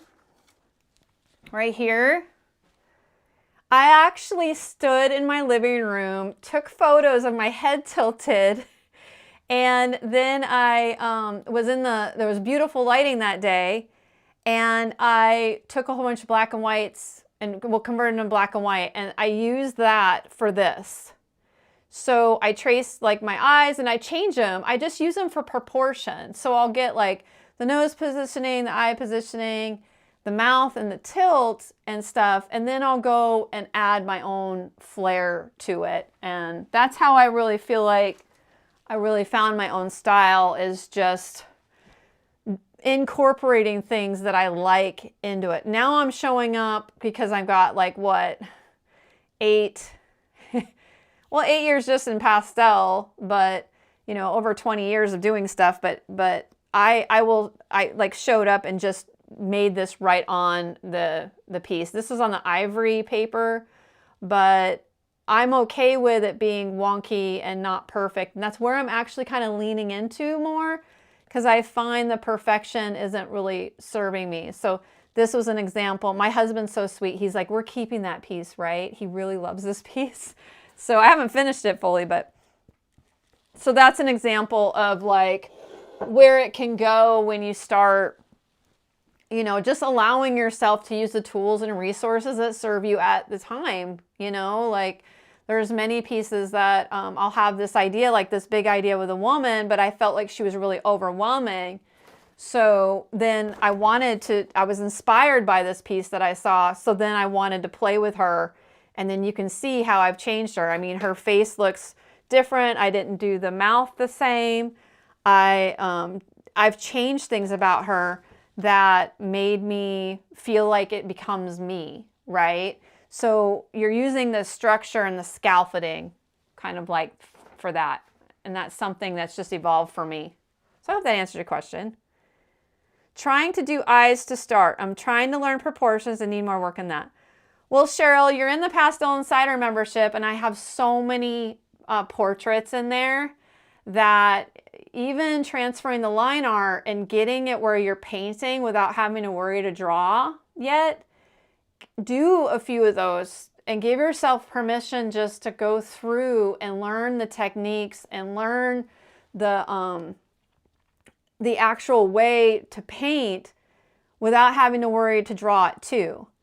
Because then your drawing will come in down the road. It's a lot of patience, And so if you're learning, so many things are coming at you, because I know you're newer in the membership, just allowing yourself to go through, do those lessons and splitting up how much you're taking in by not having to worry about the drawing can really be helpful. And then you can do the drawing on the side and practice on your side. Like I've done so many, eyes. I mean, a ton of eyes that now it becomes a little more second nature to me because I've just practiced and done quite a few of them. So I definitely think just giving yourself permission to explore and to practice and all of that can be really helpful. All right, you guys, I only have a few more minutes in here. I'm just going to work on her, and if there's any more questions, I'd love to answer them. I'm really feeling good about her face.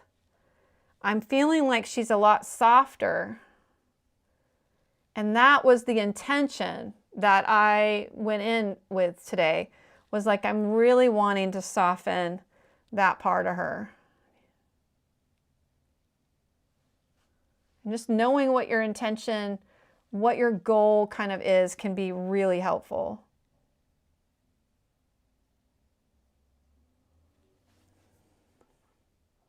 MJ says, I'm not trying to be a snob, but your lady looks like a Botticelli Renaissance painting homage. Well, I don't know. Is that I think that's a compliment.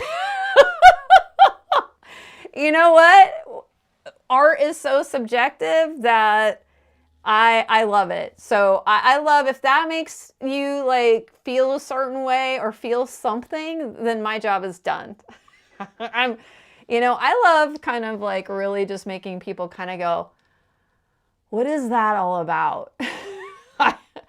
I love using like symbolism in my work. And what I've realized is that I don't even try really to do the symbolism a lot, because I'm aligning up a lot of my own inner, like my own life journey, infusing that into my work in ways like the reason why she's got tattoos on her is because I want tattoos.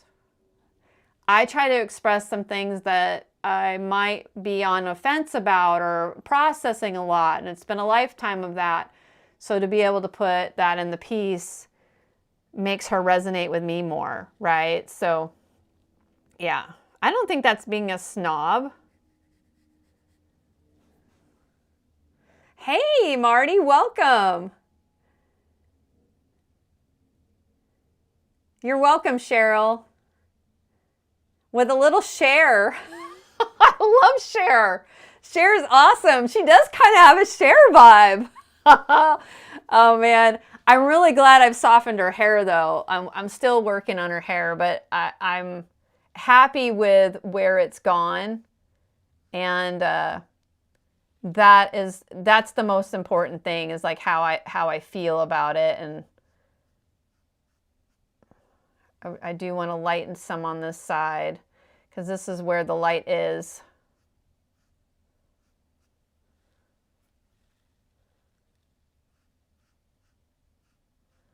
But you can see I'm not trying to get all fussy with her hair. And what's cool is I can even take, I don't know if this is the color I want. I think I might be this. But once I get like a certain point, then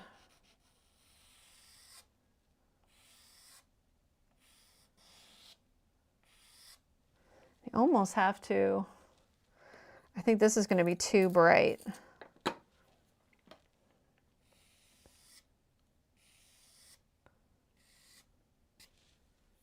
Yeah, it's going to be a little bit too dark for what I want. I can almost just put a light over it. Yeah. And then I can use a almost a ivory. Might just try that.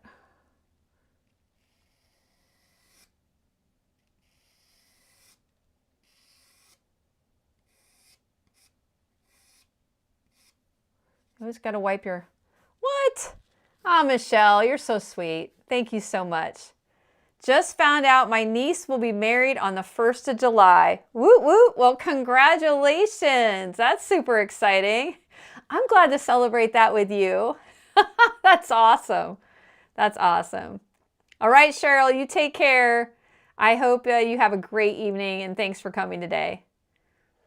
I could have said it looks like the old Adobe Illustrator box cover. So yes, it's a compliment. Oh, I love that red. Oh, Oh, you guys, let me show you. I didn't even think about this. It's kind of crazy. So I love that Adobe Illustrator box cover that you say that. And I used to be into altar journaling a whole bunch. Like that's, okay, rubber stamping and altar journaling. You guys, we can like, thank you, Michelle. I'm loving your celebration there. I'm super stoked for you. I got really excited. So that whole thing about the Adobe thing. So I have a background in graphic design. I've had Photoshop forever. Used to get the box, the whole thing that MJ is talking about, which is crazy. What a flashback. And I used to make journals. So this is one of my journals I made. And it is it's filled with watercolor paper. And look at the cover. It's the same thing. I used the Illustrator box way back when to wood burn on here. And then I've put like watercolor paper in here. And I still have all these journals that I haven't even used. It's crazy because don't make things precious, folks. I have an example. Even the papers, it's called sizing. It's sized because I've had this for 20 years. And, but I had to show you that. Isn't that crazy? I can't believe that. I didn't even think of her like as the, inspiration vibe with her. Maybe that's why I love the position of that, of the reference so much. Yeah, that's kind of crazy that you brought that up, MJ. Okay, I think I'm caught up with everybody. Marty, what are you up to? Do you have any projects going on? I've been asking everybody what they're up to.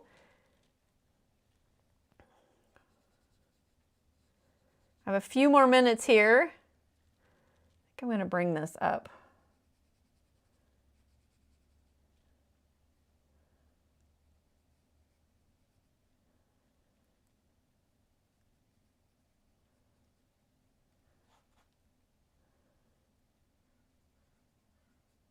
And I want that line gone.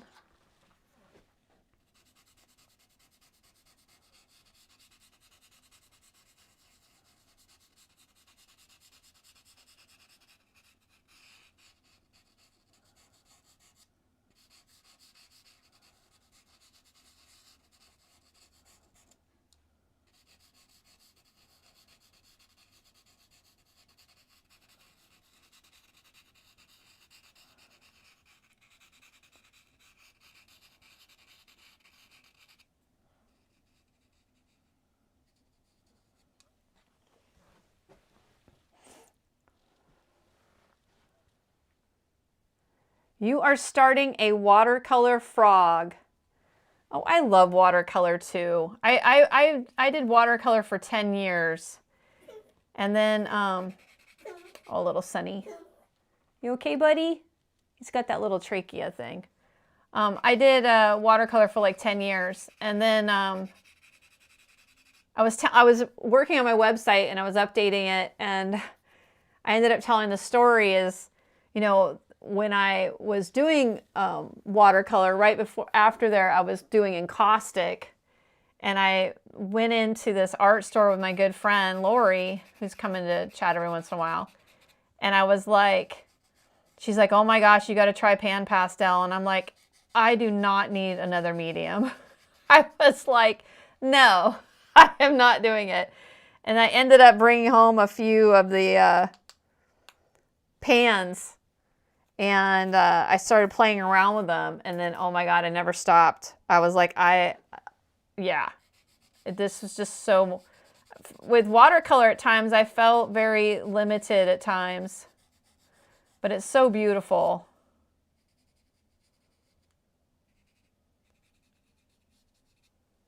I feel like that shoulder is more where I want it. I wouldn't mind bringing a little orange into her shoulder. Like, her shoulder is part of the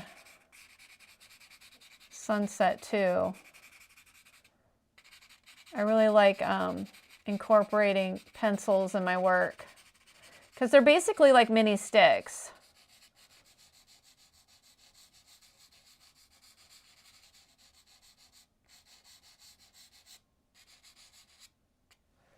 Gotta kind of go back and forth, but that feels like that sunset is really kind of taking shape.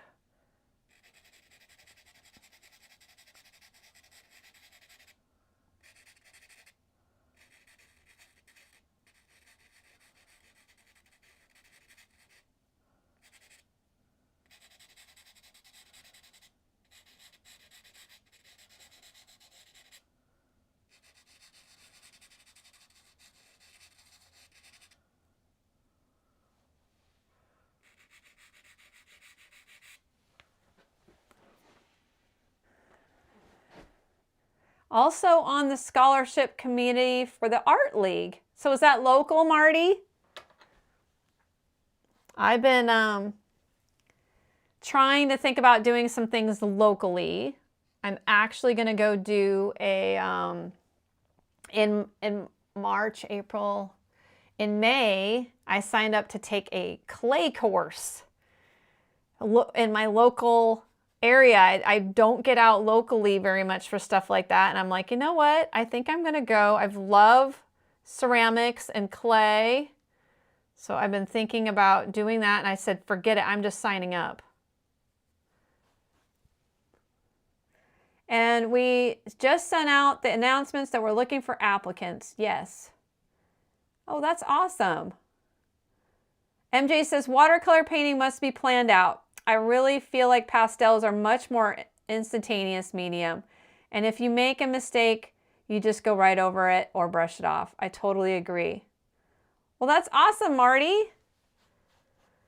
Well, you guys, I'm going to be wrapping up here, but if any of this speaks to you and you're watching the replay or you're hearing my live and you want to dive deeper, I have my Pastel Insider membership where I have over 80 lessons that are all over, from florals to abstract to portraits.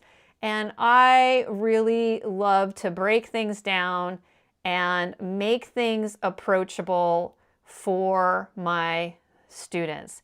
And I would say the biggest compliment that I've gotten over the years is that I don't just, you know, these moments here where we're doing these open studios, you're watching me paint.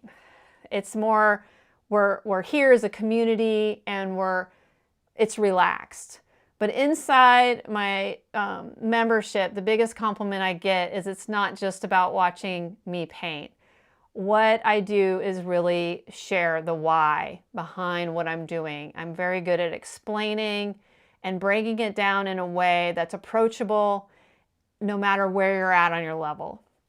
So if you want more and you want to try it out, you can cancel anytime. It's $19.99 a month, and you get full access when you sign up, plus a membership guide that gets you all set up and gives you a little roadmap on how to get started. And so definitely check it out. The link's below. But it has been absolutely lovely hanging out with all of you. I'm doing these lives. I'm still hanging in there, doing them about twice a month. April will be the only month, I think, that I'm not going to be able to do twice a month because I have my auction on April 7th. So I will be seeing you guys, I think, after that. I have to go look, I think, my calendar. I'm really careful about saying where I'm going to be because it looks like it might be April 21st, but definitely get on my newsletter if you want to keep in the know, because I have my auction on the 7th, and then the live for Golden will be on the 28th, but it goes on sale at the beginning of the month for 2 weeks, and then it shuts down for 2 weeks, and then the live is on the 28th. So it's the first 2 weeks in April, I think it goes on sale. So if you want to be in the know, go sign up on my website. Marty, I'm so glad that you came and caught the live today. Karen, oh, you say not being creative. Cardiologist says I need another heart implant, and it'll be 4 months of medications to prep for September surgery. It'll be my 10th heart procedure. Going for a Guinness record. Oh man, Karen, when that happens, definitely give me a heads up so we can send you all of our energy and good vibes, thinking about you. And I'm glad that you made it here today, and you've been a huge part of this community. So I'm sending you my best for all of that, and I hope that it goes smoothly for you. Jode, so glad that you came today. Thank you for your kind words. MJ says, thanks, Dawn. I have no problem recommending your classes, and anyone who's interested should just jump. I love that. Michelle says, congrats once again on your golden news, and take care. Well, thanks again, Michelle, for all of your support. And thanks, everyone, for coming. I appreciate you, Michelle. I'm excited that your niece will be married in July. Thank you for the super chat to celebrate. Super stoked. And T, if you're still here, I'm thinking you might have popped out, but it was awesome having you here today. Quite a few of you. It's just been wonderful. So if you have any questions after the live or anything, feel free to email me at art@dawnvanderstoep.com, or you can just leave a comment on the YouTube video and I will reply. So if you're tuning in and you're just watching the replay, feel free to ask a question in the comments. All right, you guys, well, you take care, and I really appreciate you, and thanks for coming to my open studio, and I will see you next time in April. All right, take care.